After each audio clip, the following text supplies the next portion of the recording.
Hello guys, ito na naman po si Jiva. Na-share ko lang sa inyo ang aking shrimp in soya sauce o hipon sa toyo. Ito guys ang ating hipon, shrimp. Ayan po ang ating ingredients: ginger, garlic, dark soya sauce, sugar, and oyster sauce. Siyempre hindi mawawala yung ating onion leaves. And ito na, start na tayo magluto guys. Painitin muna natin ang ating kawali. Pag mainit ng ating kawali, lagyan natin ng konting mantika. Konti lang guys, hindi sa kagaya ng ating mga niluto na buttered at saka yung mga isang recipe pa ng shrimp na iba ay lubog talaga sa mantika. Pero ito guys, ano lang siya, prito lang natin konti kasi lulutuin din natin ng soya sauce. So, hindi pa siya mainit. So, kailangan mainit na mainit para madaling maluto.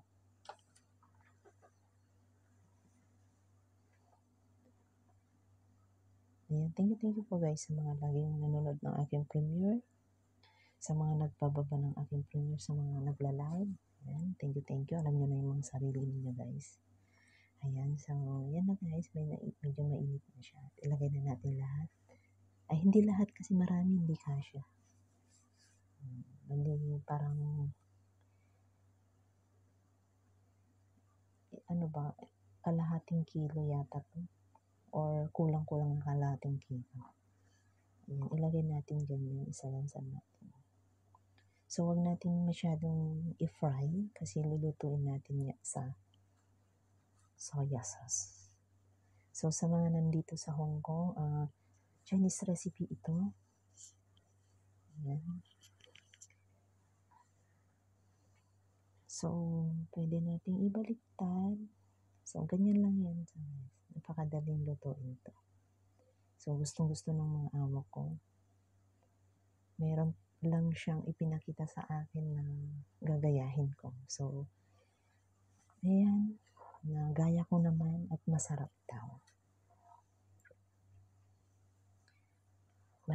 Bali yung buttered shrimp, nagaya ko din po sa aking amo.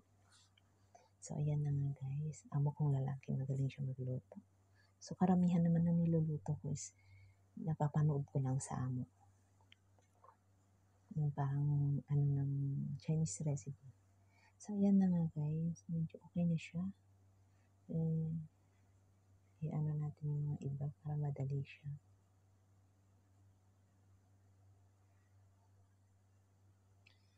Ahon na natin mga yun. Okay na siya.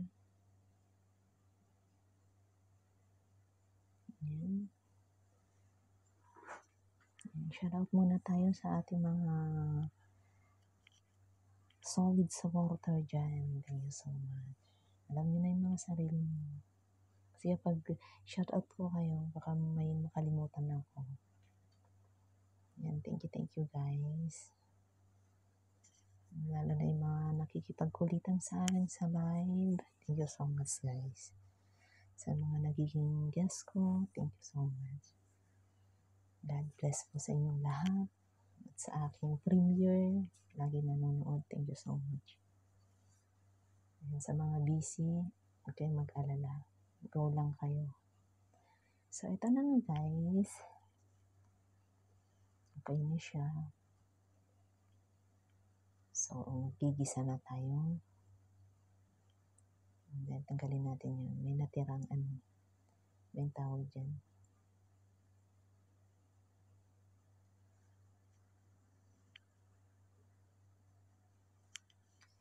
So, unahin natin ang ginger kasi matagal siya mag-brown.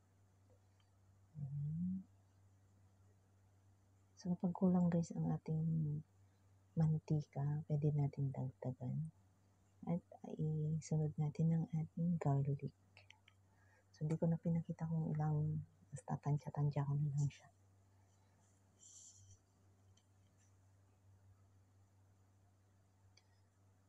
And then, dagdagan natin konti ng mantika.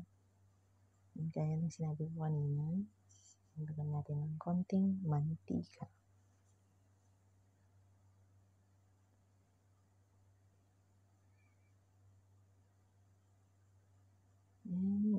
natin ang ating oyster sauce.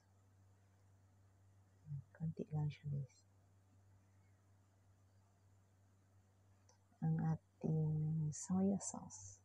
So kung kulang yung soya sauce na ano nyo, pwede kayong magdagdag. Kasi ako, tansya-tansya lang talaga.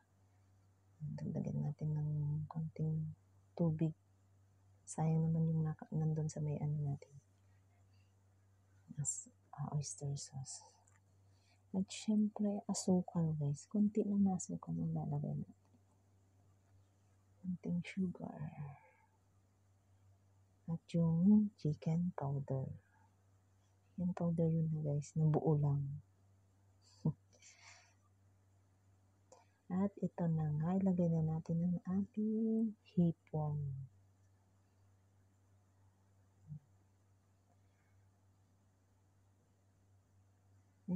Ganyan lang siya guys. Ihalo-halo lang. Kasi ang hipon guys, huwag nating i-overcook para hindi siya matigas. Para mas malasa siya.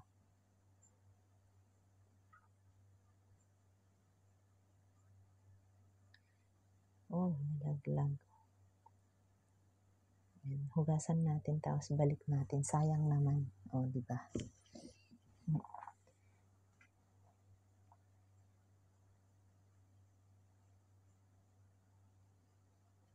Halo-halo lang natin guys para lahat ng lasa is malagyan lahat ng hipon. So, yan guys, lagyan na natin ang ating onion leaves. And halo-halo lang. O, ganyan lang kasimple guys. May ulam na. May masarap ng ulam. Ilang minuto lang yan guys. Diba? Sa mga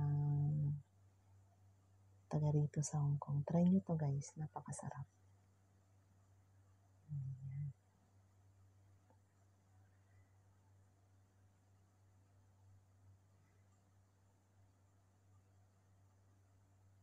So, ayan. Ano lang natin konti at mamaya serve na natin. At ito na guys.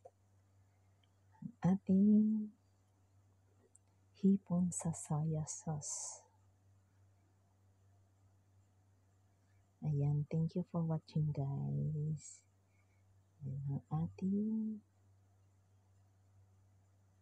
shrimps in soya sauce. Ayan, thank you so much guys sa inyong panonood. Bye and God bless you.